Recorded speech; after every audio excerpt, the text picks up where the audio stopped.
Hello and welcome to this week's travel show with John Guinn on UK Health Radio.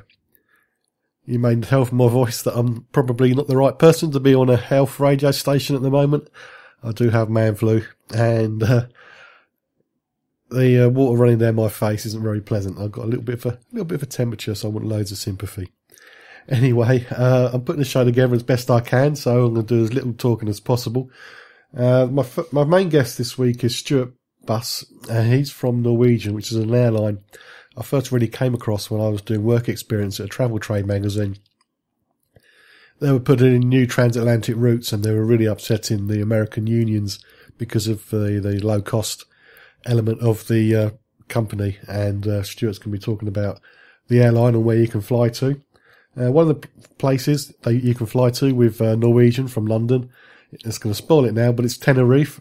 So I'm playing an interview I did with Blanchard, who represents the Tenerife Tourism Corporation. She's going to tell you about why you should visit Tenerife. And I just done a quick look at the Norwegian prices for Tenerife. They're really quite good. So it's good to put the two together. But anyway, let's get on with somebody else talking. Let's get back to Stuart from Norwegian, and he's going to explain to us who the airline is. Well, Norwegian are the third largest low-cost airline in Europe, and we're one of the fastest-growing airlines in the world, especially here in the UK. We now fly from 4 UK airports, from Edinburgh, Manchester, Birmingham and Gatwick to more than 40 destinations around the world. You said you're a low-cost airline. Does that mean the basic ticket price is just going to give somebody somewhere to sit on the plane, or does it include other bits as well? I think for Norwegian, our focus is all about giving passengers a choice. So you can book one of our low-cost seats and you can just travel to your destination. Or if you want any added extras, extra baggage, food on your flight, fast-track security access and so on, you can pay for that in addition. But it's really about giving passengers a choice. With other airlines, the ticket price they pay will include baggage, seats, food, etc., whether they want it or not. Mm-hmm. And we know from speaking to our passengers that many passengers don't want that. They just want a low-cost flight to get them to their destination as cheaply and as efficiently as they can. And that's what we offer. And then clearly if those passengers want to upgrade themselves, or they want to go out into premium or have food throughout the flight, then that's available to them and they can make that choice whether to select that or not. I've spent a lot of time at my local airport, and I know that passengers are very price sensitive, so that's pretty good. So you're Norwegian and you've got 4 bases in the UK. Do you just go between Norway and the UK? No, far from it. I think people should ignore the name Norwegian in many ways. Mm-hmm. Of course, we do fly from the UK to Norway and parts of Scandinavia, but we have more than 30 destinations across Europe, from the major cities you'd expect, so Berlin, Rome, Madrid, and Barcelona, to a number of beach and sunshine breaks in the Canary Islands and in Greece and other parts of the Mediterranean. And then in addition, quite uniquely for an airline in the UK, we have low-cost long-haul flights to America. So from London Gatwick, our main base in the UK, we now fly to 7 destinations across the US and the Caribbean. And that's really been a game changer for UK passengers. They can now fly low-cost to America. So it's opening up the American market to a whole new group of people. You just said ignore the name Norwegian, because my next concern was how can a Norwegian air company fly to the US from the UK? I would have thought you would have gone from Norway, but if I just ignore the name, that makes sense then. Yeah, we do. I mean, we do have flights from our Norway base in Oslo as well, but certainly for UK passengers who want to fly direct to those destinations in Europe and America, they can fly direct from the UK and at low cost. So, we're pretty unique in that respect, in that we're offering UK passengers low-cost travel across Europe and to America and the Caribbean as well. So far dominated those routes, particularly to America. Mm-hmm. You can understand they feel a little bit threatened by the competition. So we kind of expected that. I think it's no different than when you saw the likes of EasyJet and Ryanair starting low-cost travel, a couple of decades ago. The other airlines got a bit upset about it, but that's the bit for passengers. It really means they've got more choice than they've ever had before, so I think it's good news all round. You're listening to The Travel Show with John Guinn on UKHealthRadio.com. Talking to Stuart Buss from Norwegian. We're talking about the low-cost airlines. We're now going to be moving on to the long-haul flights. I have flown short haul with no cost airlines. I'm sure you will have as well. And the thought of spending 7 or 8 hours on a plane with limited facilities does worry me a little. So I wanted to know whether that was the case if I was to fly Norwegian to the USA. Yeah, I think there's definitely still a misconception about low-cost travel. Perhaps in the early days, the quality wasn't great. But I think what Norwegian are doing, both on our European and long-haul flights, is showing that low cost doesn't mean low quality. Mm-hmm. So, for example, if you fly on our European flights, you'll be on state-of-the-art new aircraft. We have one of the youngest aircraft fleets in the world. So you'll be getting onto a very good quality aircraft. On our European flights, we offer free Wi-Fi. We're the only airline in Europe to offer that. So, passengers can carry on doing their work or looking at entertainment online or posting a selfie of their travels to make their friends jealous. Mm-hmm. So that's great in terms of entertainment. And we do also have video on demand for those European flights as well to keep passengers entertained. And then long haul, I think, as you say, I think certainly people are looking at a low-cost long haul and wondering whether it will be comfortable, and it absolutely is. I think on our long-haul flights, they're all operated on brand new Dreamliner aircraft. So again, very, very new, very comfortable aircraft, mm-hmm. Which is certainly probably better than a lot of airlines offer on those American routes.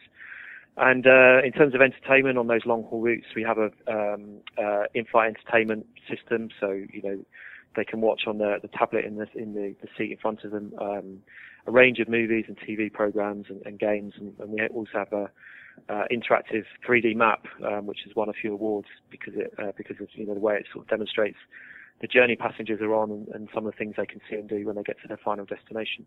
So I think all in all, whether it's short haul or long haul, mm-hmm.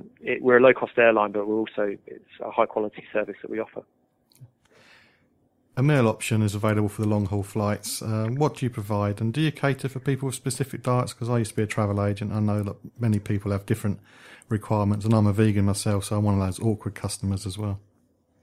Yeah, absolutely. No, we're there to cater for all of the passengers' needs. So if you book a meal as part of your ticket, you'll get a 3-course meal on that long-haul flight.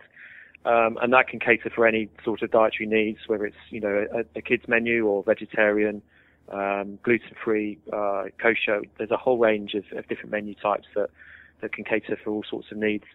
And for those passengers that don't want a full meal, but they just want to order a snack or a drink now and then on the flight, there's quite a unique way that we're able to do that. So in the screen in the seats in front of them, there's a food and snack menu.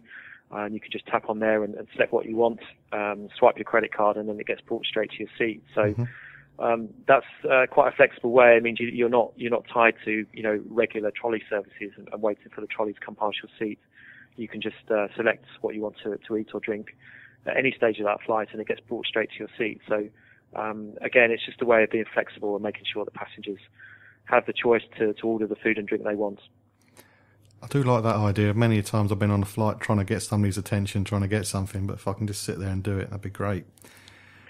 Yeah, I think it's really helpful. I mean, I think it means if you're in the middle of the plane, we've all been there where you're waiting for the trolley to come past, and by the time it gets to you in the middle of the plane, there's nothing left. But no, this way, I mean, it means that you can order food and drink at any time of the flight, and it gets delivered to you straight away rather than having to wait for other passengers to be served first. I do hate waiting. So we can fly with you from Gatwick to the USA. You do connecting flights as well. So where do you fly to, and where do you fly out of, and where do they go to, if that makes sense? So we fly to 6 US cities from Gatwick, both on the East Coast and the West Coast of America and down in Florida as well. We do have a direct route from Gatwick to Puerto Rico in the Caribbean. But at the end of last year, we also launched shorter domestic routes in the US. So from New York and from Boston, we offer direct routes down to Guadeloupe and Martinique in the Caribbean. And they're very low cost, around $60, $70 for those routes. So it's entirely possible now for UK passengers to combine one of our low cost flights to New York or to Boston, perhaps spend a few days in the city, and then tag on a low cost trip to the Caribbean as well. So it's a great chance to combine a city break and some sunshine and beach as well. So that's something that we're looking to continue throughout the summer. Yeah, I've looked at doing those sort of trips in the past, and it can get complicated, but that sounds really easy. So that's definitely a big plus.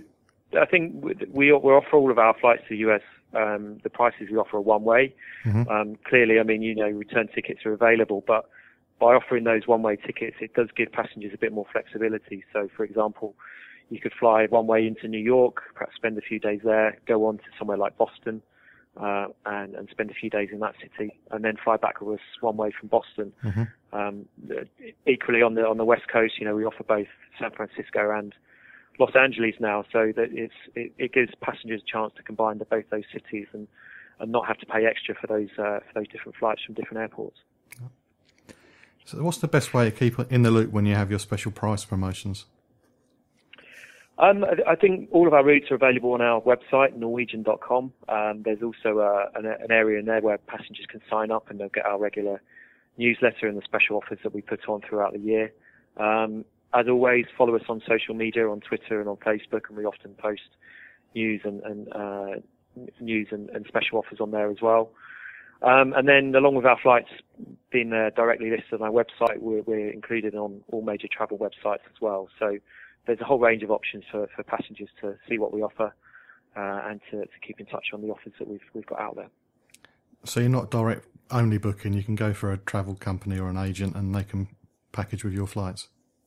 Yeah, exactly that. Yeah, we're trying to be as flexible as possible. So the website is a great way to find out where we fly to and the fares we have available. But we are listed on other major travel websites as well. So for passengers booking their holiday, I think everyone these days looks at a variety of options before they book. So we're listed on a whole range of outlets that give everyone the best possible selection, the best possible choice. So what's next for Norwegian? You got any new routes coming in 2016? Yeah, so we're just on the back of our busiest ever year in the UK. In 2015, we had about 4 million passengers, and 2016 will be even bigger. So we have 2 new routes coming up. In March, we launched the low-cost route to Boston that I mentioned, and that's the UK's cheapest ever flights to Boston. So a great chance for passengers to see an exciting new city. And then